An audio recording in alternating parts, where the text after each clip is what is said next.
After 7 long years, film fans can finally rejoice this week as we get to experience a long-awaited sequel. Den of Thieves 2? Pantera? Does the sequel live up to the 2018 crime thriller classic that was Den of Thieves? Let's talk about it. Lawman Big Nick O'Brien gets embroiled in the treacherous and unpredictable. Ken! Ken, wake up! You gotta finish your review! Do I have to? Yes, it's what they voted for. Give the people what they want. Alright, man.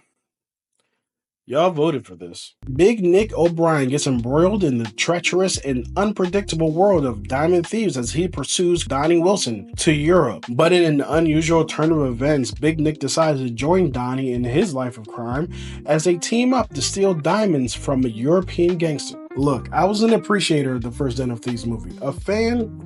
That's a little strong, but I do remember having a good time, even though I don't really think it made a lasting impression on me. The only thing I really remember from the first movie is 50 Cent and a group of gigantic men surrounding a teenager as they threaten him before he goes out on a date with one of the main character's daughters. The only thing I'm going to remember from this movie is O'Shea Jackson Jr. attempting a French accent. Just imagine Ice Cube trying to keep up a French accent, or even attempt one, for the first quarter of a 2-hour and 24-minute movie. O'Shea Jackson Jr.'s French accent is probably the most entertaining thing during this log of a runtime. I'm not going to lie to y'all, I definitely nodded off a few times during this movie. Den of Thieves 2 commits the greatest sin any movie can commit. A movie can be good, a movie can be bad. What a movie can absolutely not be is boring. And this movie is boring as hell. So many scenes where it's just slow talking and no action and no score.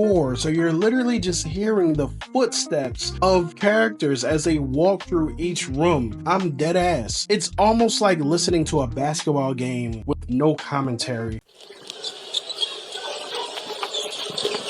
The movie is nonsensical. It asks you to believe that O'Shea Jackson Jr., and an out-of-shape, drunk out of his mind old Leonidas, can actually swim across oceans, climb up elevator shafts, and partner with 300-pound dudes to climb up a flimsy pole from the 3rd-story roof of one building to the 4th-story roof of another building. You can literally see the size of these stuntmen, and it ain't the size of the men that make it to that top roof. And while I was intrigued by a story where a cop who was chasing a criminal in the first movie actually becomes the partner of that criminal in the second movie, not for any altruistic reason, not for a good reason, but to actually just pay his own bills and feed himself because he's tired of the way his life is back home. If you guys remember, in the first movie, Gerard Butler's character is a piece of crap, and he's still a piece of crap in this movie. Unfortunately, Den of Thieves 2 doesn't do enough to get me to actually care about the story that it's telling. Earlier, I mentioned the biggest sin any movie can make, but the biggest sin specifically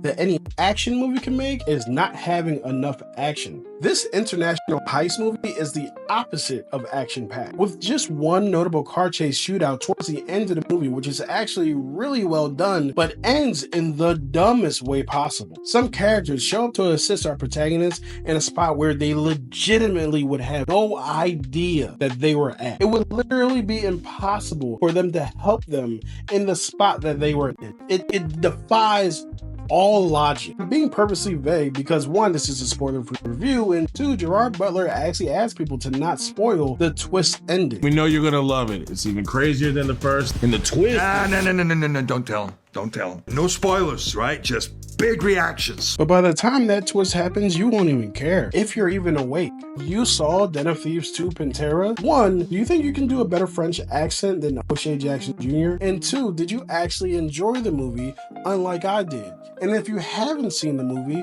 are you going to go see it? I clearly didn't like the movie, but that doesn't mean that you won't. Go see for yourself. You might enjoy yourself, or you might have yourself a good nap. Thanks for watching the review, and I'll talk to you next time.